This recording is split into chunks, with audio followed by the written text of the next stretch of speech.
Okay, hi. So, make a decision. Do this with your life. Get a car, get a job, go to school. Take this class over that class. I'm sure we've all heard these phrases in our lives from our parents, from our friends, from anybody, really. I think they're missing one important thing, and that is that taking your time and really deciding what you want to do is extremely important as well. My quote is, "Walking is not a lost art. One must by some means get to the garage." And I agree with this quote wholeheartedly.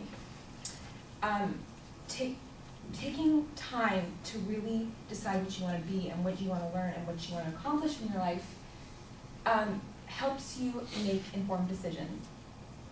And informed decisions help you decide what you really want to do with your life, and also it helps you not jump into something that you're not quite ready for.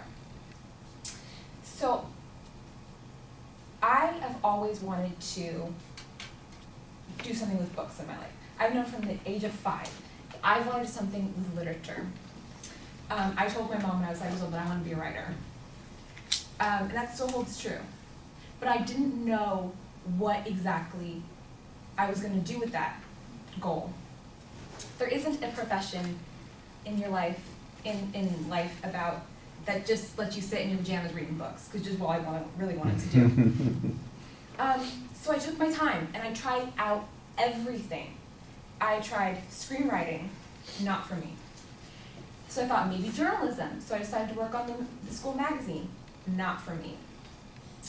I've taken creative writing course after creative writing course, trying to write poetry, short stories, maybe nonfiction. But I came back to one thing.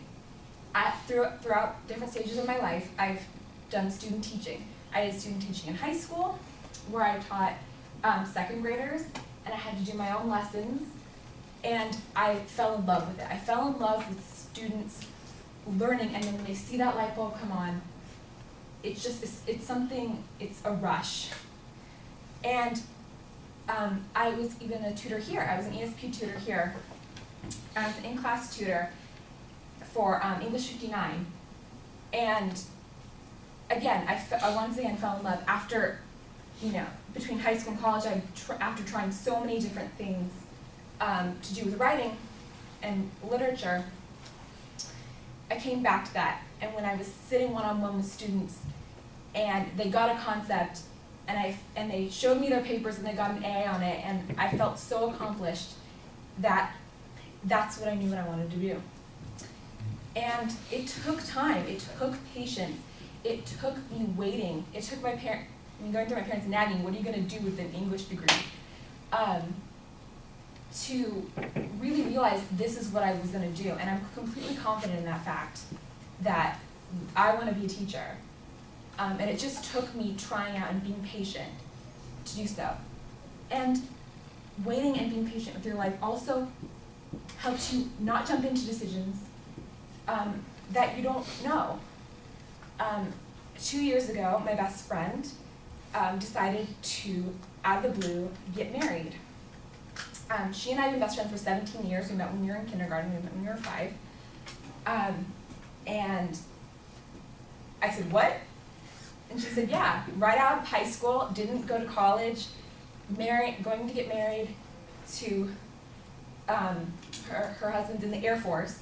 So not only was she getting married, but 2 weeks later she had to move to a different state, and she's lived in California her entire life, without her friends, without her family. And she decided to do it within the span of 5 months. Her engagement was 5 months.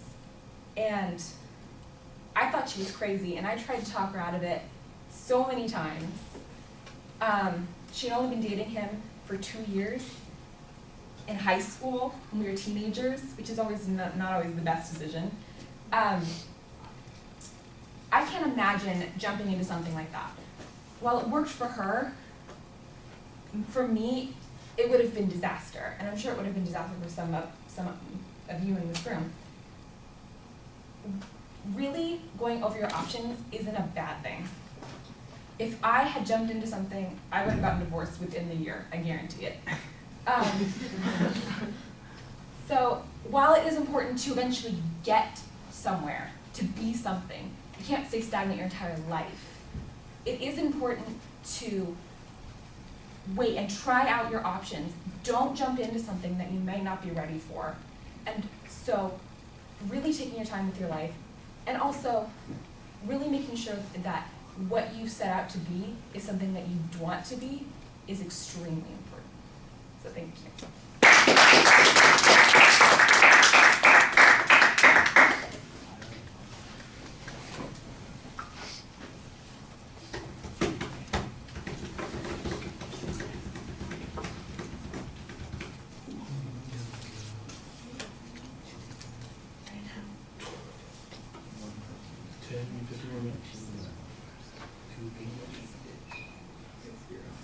See how we game today? I'm sorry? How we game today this Thursday? Yeah, we'll practice. I'll get back.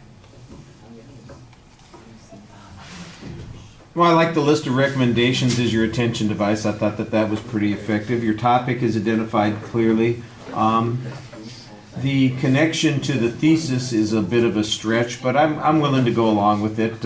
You came up with a thesis that you wanted to talk about. That's fine. There's not really a setup of what the structure is. I don't hear a preview. You basically dive right into your own personal experience, and I think you've got a nice personal story that you're telling. You make it interesting. You talk about it from the perspective of all the things that you were willing to try and discovering what it was that you really are interested in. I thought that was pretty interesting.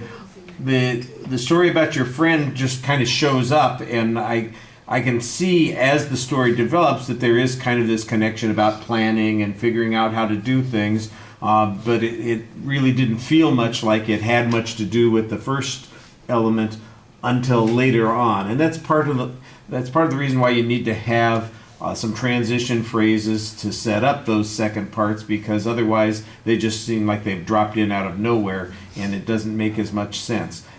Looking back, I think it makes a little bit more sense, and I can see how you tie it in. But as I'm listening to it the first time, I'm just going, huh? Why are we talking about this all of a sudden?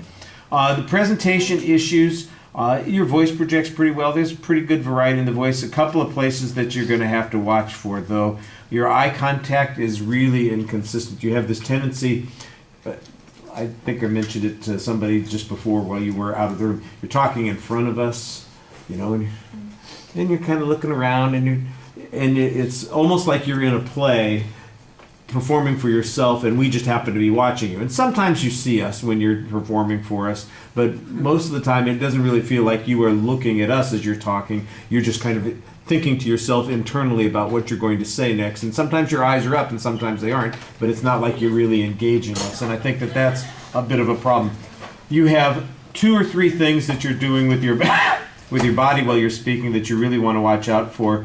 Sometimes you're talking with your head cocked at a funny angle. And I know you're trying to emphasize a particular point and make it interesting, but it happens frequently and it looks like you're overdoing it. So that's maybe a little more subtlety on it. I'm not saying don't do that. I'm just saying do it when you are trying to make a particular point, not consistently. Don't let it become a caricature of yourself as you're speaking.